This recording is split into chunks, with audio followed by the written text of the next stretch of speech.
Hey guys, and welcome to episode 60 of How I Made My First $1 Million. Today we are looking at the numbers from September 1st, 2025. So let's dive in. We start as usual with the balance sheet. Assets coming in at 159, basically 160, but they're down 7,000 from last month. Liabilities still hovering around 17,000. Okay, a little bit of interest accumulating. Net worth 142, down 7.5 from last month. Okay, so what happened?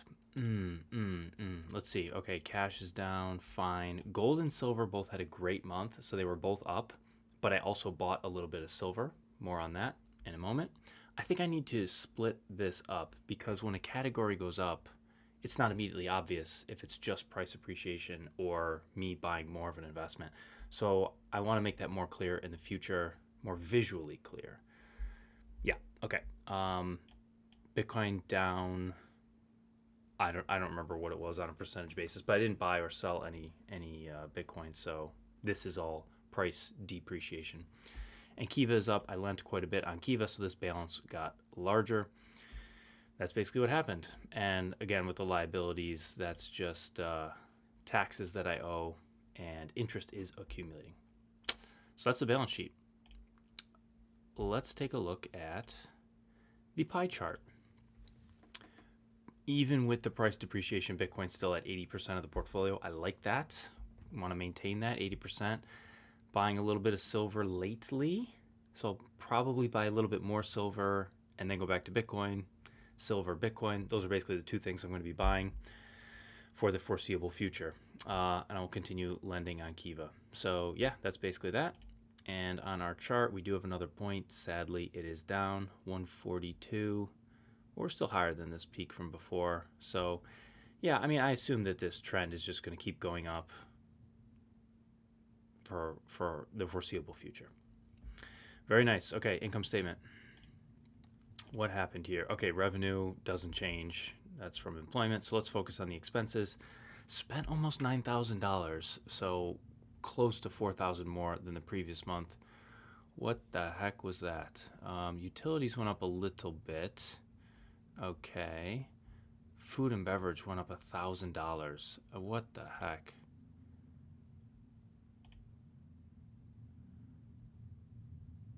What the heck? Way more groceries, an extra $100 in alcohol, $400 in groceries. Oh my goodness. Yeah, okay.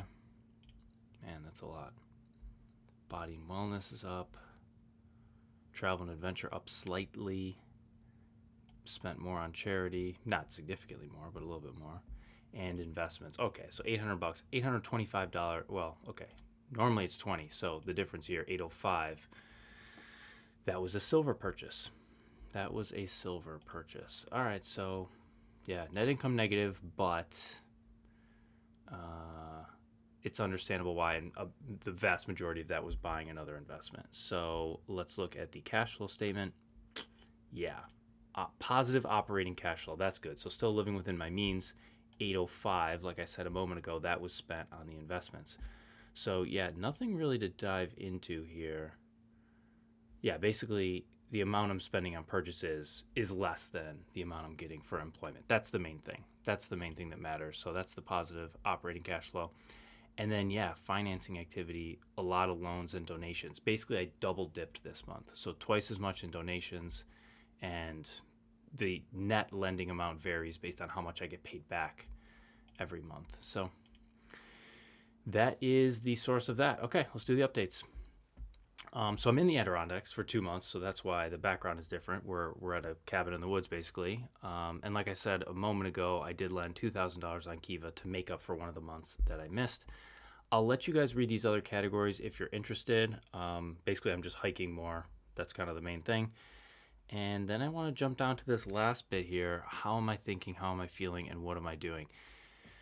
Basically, I'm thinking of how different my schedule is. It feels very disrupted being here because it used to be a sort of horizontal schedule and now it's vertical. And what I mean by that is I would do the same thing every morning at the same time and kind of structure my blocks horizontally throughout the week and have sort of like weekly deadlines that I would work towards a little bit every day. And now that we're here in the Adirondacks, I have some days that are hiking days. And so I'll hike for 10 or 12 hours. I've only had 2 of them so far, but there will be more of them. So maybe 2 or 3 days a week where the whole day is like that. And so it disrupts the time of day that I wake up and, eating and working and all that stuff. So now my schedule is vertical. So I have some days where I'll work on one single project the whole day instead of, an hour or 2 hours every day for 5 days or 7 days. So that's definitely been an adjustment, but it's top of mind. I think about it all the time because everything is different now. So yeah, also something I didn't really consider while planning this trip is that adding hiking to my schedule at 20 hours a week means I have to subtract 20 hours worth of other things. And I didn't really think of it that way, but I'm feeling overwhelmed and something's got to give because I love hiking. It's super high up on the list. Something else has to drop off. So I'm kind of thinking about what I'm going to let go of. Finally, I'm thinking separateness is an illusion. And I could talk about that for hours and hours, but I'll keep it kind of brief.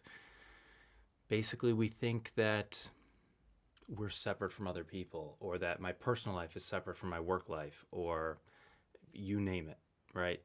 It's like, that's separate from me. That's not my responsibility. That's not within my ownership, right? If there's a piece of trash on a public road, that's different than a piece of trash in my kitchen. And I'll pick up the one in my kitchen, but not somewhere else. Separateness is an illusion. So do with that what you will. It's something I've been thinking about lately. So that is it. Thank you guys for watching, and I'll see you next month.